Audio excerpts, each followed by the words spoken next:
Hello YouTube, this is Bub's Comics coming at you with a quick comic haul. We've got a dollar haul from the Peddlers Mall, y'all. And let's get right into it. Here is the Amazing Spider-Man 134, and you say, wow, first appearance of Tarantula. I never get that lucky at the Peddlers Mall. Well, look at the condition on this thing. So my original plan was actually to trade this book off when I first got it. It was in a bag and board, but as always from the Peddlers Mall, the bag and boards look like they're cat pee soaked. So I rescued it from its original bag and board, and when I put it in the new one, I could see all the flaws. The back cover's half ripped. It's pretty rough. It'd be a 0.5 at best, but a very presentable cover for a 0.5. So that's right in my wheelhouse for a book I would have never bought on my own for any reason. So, and I already have 135. So to have 134 in with it's a kind of a nice set. So I'm glad to have that. Next up, we have Amazing Spider-Man 188. I picked this book up for two reasons. One, because it was $1, so how could you not pick up any ASM? To me, any ASM under 200 is an automatic buy if it's like $1 or really like under $5. That's a great buy already. So I picked this one up for a couple of reasons. One is I like when they have that blank white box in there. It's kind of a sign of the times. I like that. I like the price burst there at the 35 cents. I thought it was pretty cool. Just a lot of things I liked about this. This book was also a book that I picked up so that I can work on some of my pressing and cleaning techniques. So the Amazing Spider-Man on here was absolutely filthy. I don't have a before and after picture on this one. It's just not worth it. But the Amazing Spider-Man was really filthy. The little box was filthy. So I thought it would be a good one to work on and also to get pressed because it was so beat up. And those black covers, man, they just show it all. So you can kind of see just how smooth that book is now. So very happy with that. Super tight, smooth book. There you go, ASM 188. Next, I can't believe I found 50 Girls 50. This is some Frank Cho goodness right here. Look how tough that is. I usually don't like bloody covers, but the fact that this was kind of tastefully bloody and that it was showing actual battle damage on the woman there was pretty good. This is a short run. I think there's only 4 comics in the run, and this was the one I was missing. So very happy to have it.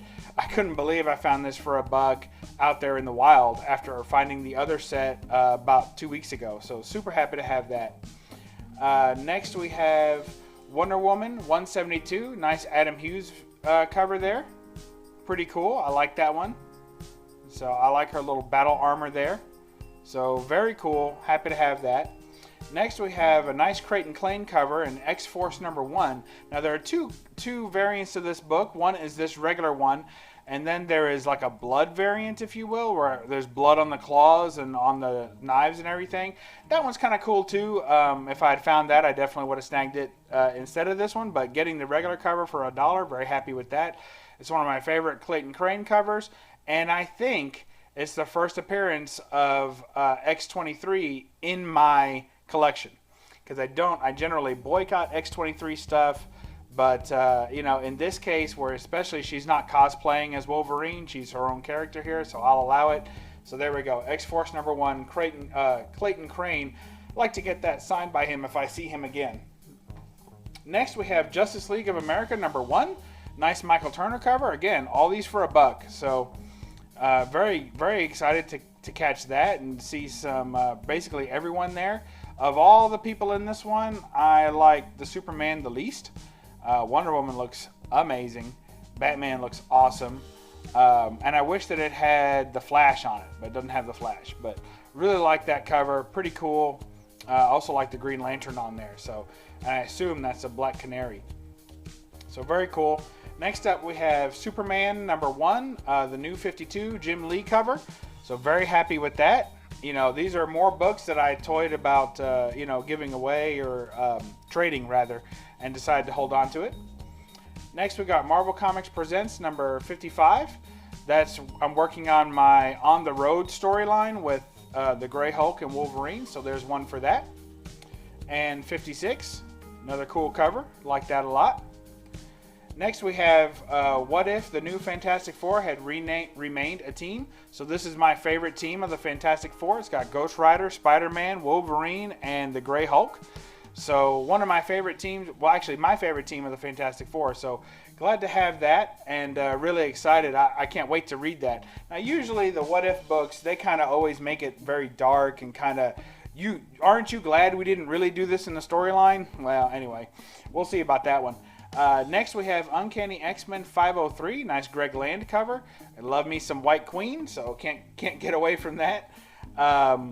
Emma Frost looking great. I don't even know who that is, nor care. So it's all about her on this cover. Greg Land knocking it out of the park again on his little X-Men run he did in the 500s. Next we have the Fumetti book. This is a book I've never seen in the wild, and it's in perfect condition. For $1, I had to pick that up. That's original cover price. So, good deal on that. The Marvel Fumetti book starring Stan Lee. Super awesome. This will be one of the books that I'm going to tag on the back of it to make sure that goes to my son, because he's a big Stan Lee fan. Next, we have Fantastic Four 371, cover A, and that is the all-white cover. Don't know how well that comes through. It's an ugly, stupid cover.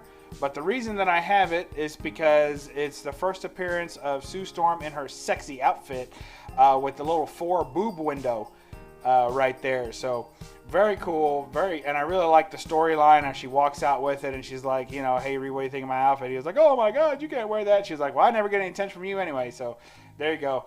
And to top it off, in the same bin, found Fantastic Four 371, the second print red cover, which makes a whole lot more sense than the white, considering it's got the Human Torch on there. So, and that's it. That's my quick haul from the Peddlers Mall, all for $1 to make you holla. And we thank you for joining us on BUB'S Comics. And stay tuned. There'll be plenty more. And I hope you like it all as much as you may have liked this. So thank you, and we'll catch you later. Read a comic. Bye.